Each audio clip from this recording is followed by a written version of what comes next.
Kamala Harris's campaign is in tatters after consecutive weeks of disastrous gaffes, stumbles and mumbles out on the campaign trail. Sky News All-Stars James Morrow, Joe Hildebrand and Danica DiGiorgio take a look at Kamala Harris's latest word salads and ask if she's ruined her chances at election victory forever. Kamala Harris's campaign is going from bad to worse.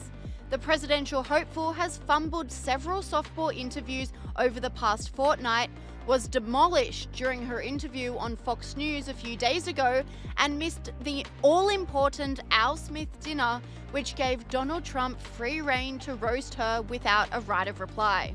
Her new strategy of showing her face is backfiring, causing mass panic on the eve of the election, reveals Sky News All-Star James Morrow. One could anticipate just how badly she would do, reveals Sky News All-Star Joe Siracusa. How do you rate Kamala Harris's Fox News interview performance, and how important is that interview to this election, do you think? Well, look, I think she did very poorly. Look, I know all of her supporters said she did a wonderful job. Actually, the body language was quite different. She couldn't answer the questions. She kept going back to her comments on her nominating speech at the Democratic convention when she was handed the nomination. She did very, very poorly, and I imagine her minders put her on that show thinking, you know, this is the last gasp, and she's running out of oxygen here. I mean, Sky News host Danica DiGiorgio agrees, saying Kamala bungled the interview. Look, speaking of eye rolling, my loser this week, I had to give it to Kamala Harris. Oh. She's one big eye roll altogether. After, I thought maybe, look, her real test came when she did the Fox News interview. I thought, okay, this is the real test. She bungled it. She bungled it. This was my favourite part. Have a look. More than 70% of people tell the country is on the wrong track. They say the country is on the wrong track. If it's on the wrong track, that track follows 3.5 years of you being vice president and President Biden being president. That is what they're saying, 79% of them. Why are they saying that? If you're turning the page, you've been in office for 3.5 years. And Donald Trump has been running for office. But you've been the person holding the office. Come on. Madam You Vice and I President. both know what I'm talking about. You and I both know what I'm talking about. I actually don't. I mean, she can't even answer the question. She goes back to these lines, these pre-prepared lines, and she rolls out Donald Trump stuff. She's got no clue. She hasn't. Look, if she's having a bad hair day, she blames Trump. You know, I mean, Trump, she is so obsessed with that, Matt. She's a psycho, I really believe. You're right. She's obsessed. So, honestly, I mean, they manipulated it. They, came late for the interview, gave him only 15 minutes. So, he's been criticised for bullying her. Well, God, he had to get the questions in, and she didn't answer them anyway. Why would you waste your time? And it's not bullying, it's actually asking hard questions, unlike CNN and the rest of those lefty loonies over at the other channels. And immediately after Kamala's fumbled Fox interview, she and her team made the foolish decision to skip the Al Smith dinner in New York, which allowed Donald Trump to command the spotlight and double down on criticism of her, reveals Sky News All-Star Steve Price. I tell you where I wanted to be today. It was the best television I've seen for the last couple of months. Donald Trump. He headlined something I'd never heard of before, which is the Al Smith Memorial Foundation dinner in New York City. Now, it involves prominent politicians from around the country taking the opportunity. It's a Catholic church fundraiser, Joe, so you'd love it.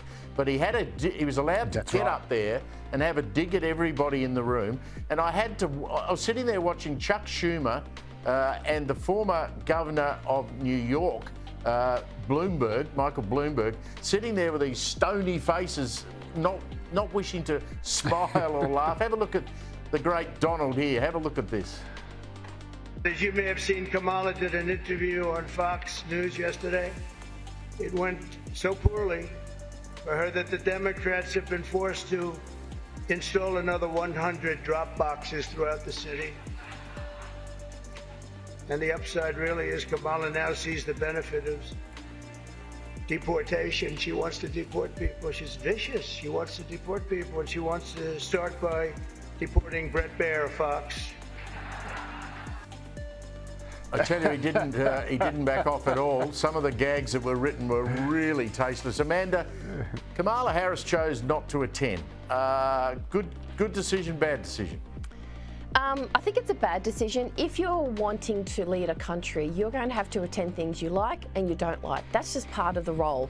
And it also shows good sportsmanship to turn up to things that you don't particularly like doing. You know, that's what we expect from our leaders. And it's a missed opportunity for her.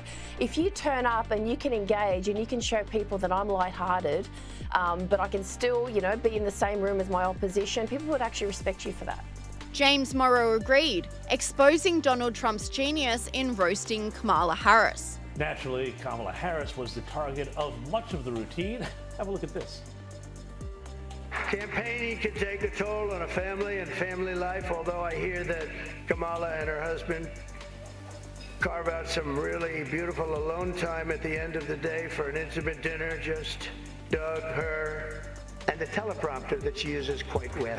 And following Kamala's disastrous week, commentators like Spiked Online chief political reporter Brendan O'Neill are comparing her to her confused predecessor Joe Biden and saying we are doomed if she prevails. If Kamala Harris wins, we are doomed. America is doomed and the world is doomed. I don't think the world can survive 4 years of President Harris. I just don't think we'll make it through. You know, she is disastrous. She is, you know, people talk about Biden being on another planet. At least he has the excuse of being old and infirm. What's her excuse? You know, apart from the fact that she seems to drink a lot. But, you know, she often doesn't make sense. She rambles. It's incoherent. We don't quite know what she believes. She's incapable of explaining to us what her policies would be. I think it's a disaster if she gets into the White House. And to top off the pile on, Donald Trump has come out more savage and determined than ever to blast Kamala Harris and expose her true colours to the world. Tell me when you've seen me take even a little bit of a risk. Not only am I'm not even tired. I'm really exhilarated. You know why? We're killing her in the polls because the American people don't want her. She didn't pass her bar exam. She's not a smart person. She's not a person that should represent our country. So I just want to let you know that very clearly. And Sky News All-Star Joe Hildebrand weighed in, saying Kamala Harris's strategy of showing her face more is only driving people away from her. Kamala Harris, the more people see of her, the less they like her, and she still seems to be someone staggering around in the middle of this kind of weird word salad, trying to get her hands on an idea or a policy, and she just doesn't have either. Joe Hildebrand then went on to say Kamala's week from hell has translated into the betting markets, and it's not good news. The Fox interview happened with Kamala, and ever since, the betting market has just basically taken a plunge for Trump. I think in one he was like 6